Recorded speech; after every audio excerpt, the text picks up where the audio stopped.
Bonjour à tous et bienvenue sur cette nouvelle vidéo de ma chaîne pour arrêter de boire de l'alcool. Comme tu sais, sur cette chaîne, on parle de sans alcool, on parle de Dry January et on parle d'essayer d'arrêter de boire de l'alcool. Aujourd'hui, dans cette vidéo, on va parler d'un phénomène qui est en cours actuellement et qui est assez à la mode, c'est le Dry January. Le Dry January, qu'est-ce que c'est ? Et qu'est-ce que tu peux faire pour réussir ton Dry January? Je vais te donner plein de bons conseils pour que tu puisses réussir ton Dry January, pour peut-être également arrêter de boire de l'alcool sur du moyen ou du long terme. Donc on va voir tout ça ensemble. Je vais distiller mes meilleurs conseils pour que tu puisses réussir dans cette voie et que tu puisses réussir ton Dry January. En tout cas, si tu es en train de faire le Dry January, écoute bien cette vidéo parce qu'elle va certainement pouvoir t'aider. Donc, qu'est-ce que c'est que le Dry January? Le Dry January, c'est tout simplement un mois où tu arrêtes de boire de l'alcool ou en tout cas, tu diminues ta consommation d'alcool. Alors, pourquoi est-ce que c'est au mois de janvier? Parce que généralement, c'est juste après les fêtes de fin d'année où peut-être que la majorité des gens ont abusé au niveau de la nourriture, au niveau des boissons, au niveau de l'alcool. Et donc, on a parlé du Dry January, c'est le janvier sec, pour dire en fait, c'est le janvier sobre.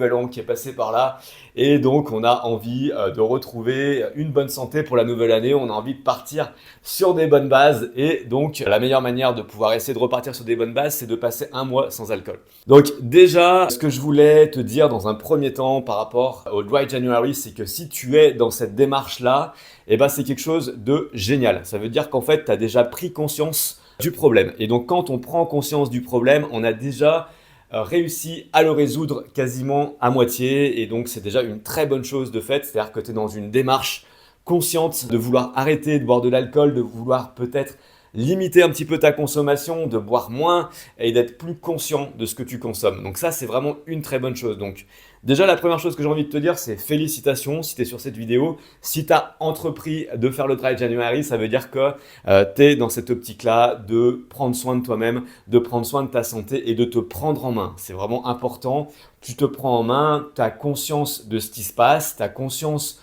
de ta consommation d'alcool et tu as conscience des risques que tu encours et surtout de qu'est-ce que tu pourrais avoir si tu arrêtes de boire de l'alcool. Si tu as mis en place également le Dry January, ça veut peut-être aussi dire que tu fais des excès d'alcool. Peut-être que tu as même un problème avec l'alcool.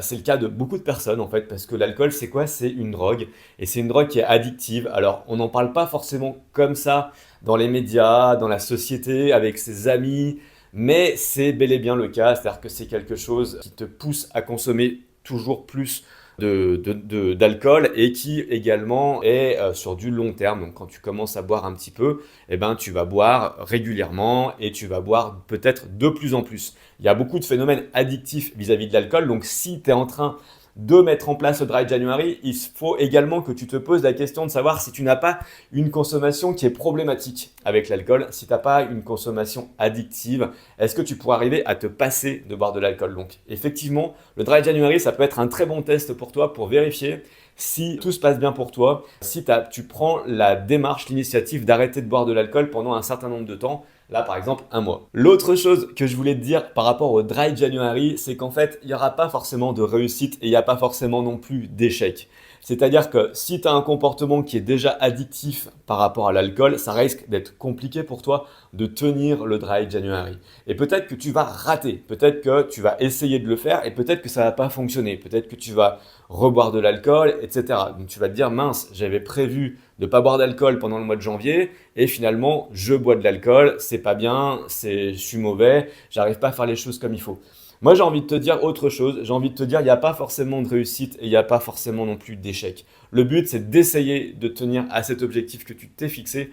Si tu n'y arrives pas, eh ben écoute, tant pis, c'est pas grave. Au moins, tu auras essayé, un peu comme on dit dans le sport. L'important, c'est de participer. Ben là, c'est un peu la même philosophie que tu dois adopter, c'est-à-dire que finalement, t'as pas forcément besoin de le réussir pour te sentir bien. Et donc, le but, c'est que tu y arrives. Mais si tu n'y arrives pas, tu vas pas te flageller, au moins tu as pris l'initiative de changer les choses à ce niveau-là et tu as commencé à prendre conscience de quelque chose. Donc voilà, déjà ne pars pas dans une optique de te dire qu'il faut absolument que tu le réussisses.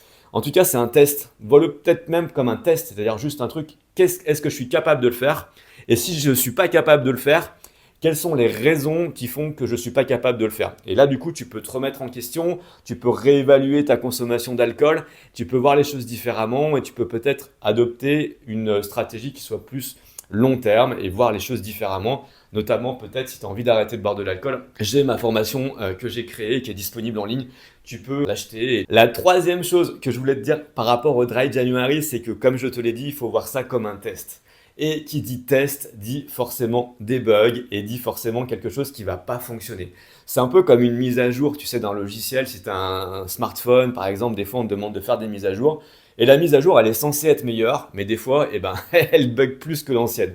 Parce qu'elle est moins stable, parce que on n'est pas habitué à voir la nouvelle version. Et donc, le temps que la nouvelle version soit débridée, qu'il n'y ait plus de bugs, qu'elle fonctionne correctement et qu'elle fonctionne mieux que l'ancienne, il peut se passer un certain nombre de temps avec du rétropédalage où on va retester des nouvelles choses. Donc j'ai envie de te dire, cette nouvelle version de toi-même que tu es en train de tester, finalement, si elle a des bugs, c'est presque normal. C'est-à-dire qu'il va falloir que tu la réajustes et que ça va peut-être prendre un petit peu de temps pour que ça puisse fonctionner correctement. Mais comme on dit, ça peut être un mal pour un bien, c'est-à-dire que peut-être que cette nouvelle version va t'apporter quelque chose de mieux dans ta vie.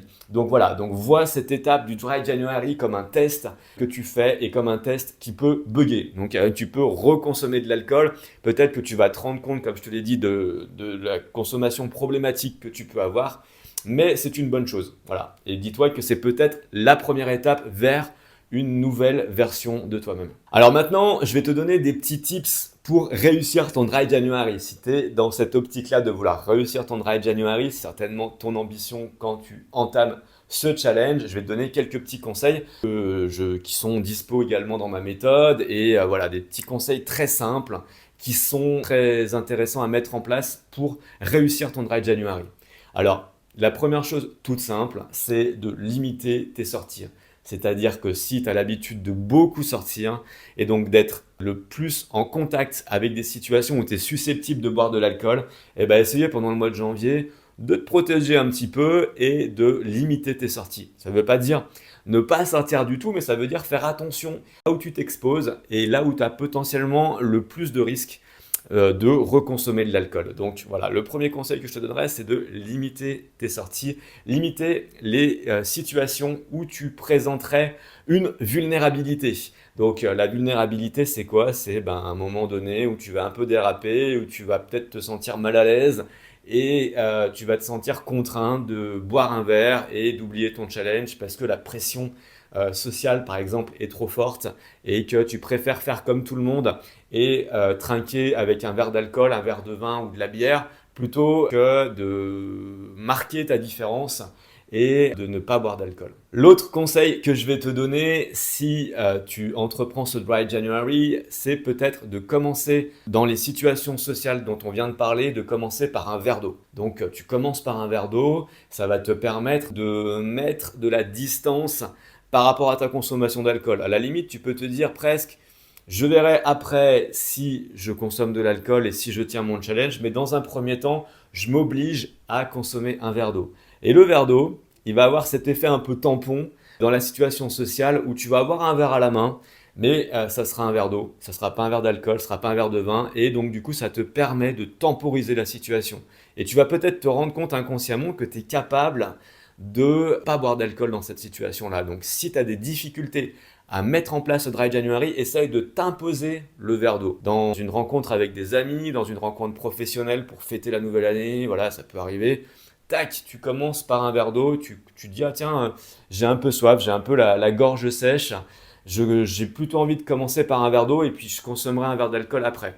Et déjà, rien le fait de dire ça, les gens vont oublier que tu n'as pas consommé de vin. Alors après, ils peuvent revenir à la charge, mais ça peut être une aide précieuse qui peut te permettre de résister à la pression sociale. Enfin, ce que je voulais te dire par rapport au Dry January, c'est que c'est vraiment une étape qui peut être fondamentale pour toi si tu as envie d'arrêter de boire de l'alcool.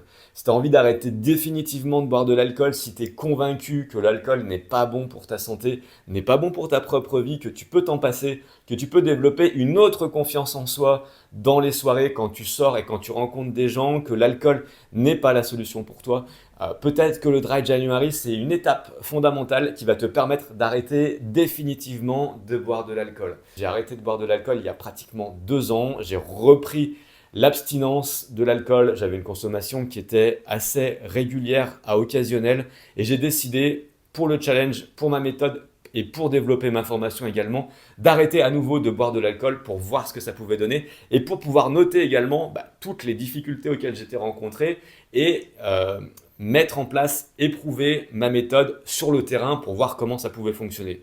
Et donc, j'ai développé ma méthode qui m'a permis d'arrêter de boire depuis pratiquement 2 ans. Et donc, cette méthode-là, elle est disponible en ligne. Tu peux y avoir accès en cliquant sur le lien. Dans la description de la vidéo, il y a un lien vers la formation et tu peux arrêter également toi de boire de l'alcool de manière définitive grâce à ma méthode. Voilà, donc en suivant les étapes de ma méthode qui sont guidées avec toutes les difficultés que tu vas pouvoir rencontrer et une méthode pas à pas, donc au fil du temps, qui dure à peu près 40 jours et qui te permet de pouvoir arrêter complètement l'alcool. Donc si ça t'intéresse, si tu penses que l'alcool n'est pas bon pour ta santé, si tu as envie de t'en passer, tu as envie de passer à autre chose dans ta vie, tu as envie de te sentir plus fort, tu as envie de te sentir en meilleure santé, eh ben, j'ai ma méthode qui est disponible à une somme dérisoire et qui va te permettre de pouvoir passer à autre chose dans ta vie et vraiment avoir un mode de vie beaucoup plus sain. Moi, depuis que j'ai arrêté de boire de l'alcool, je trouve que ma vie a vraiment changé à tous les niveaux. Je suis vraiment heureux d'avoir arrêté de boire de l'alcool et c'est quelque chose que j'encourage à n'importe qui parce qu'en fait, ça reste un poison finalement et ça reste quelque chose dont on n'a pas besoin. Ça reste quelque chose de futile. Donc si ça t'intéresse d'aller plus loin, il y a ma méthode également qui est dispo. Voilà. Bon, j'espère qu'avec tous ces conseils-là, tu vas arriver à suivre le Dry January. Alors, bonne nouvelle, on est déjà pratiquement à la moitié du mois de janvier, donc il reste plus beaucoup de temps pour que ça fonctionne. Donc je te souhaite bon courage et n'hésite pas à t'abonner si tu as envie de rester en contact, si tu as envie de continuer sur cette voie-là, la voie du sans-alcool. Voilà. Salut, salut!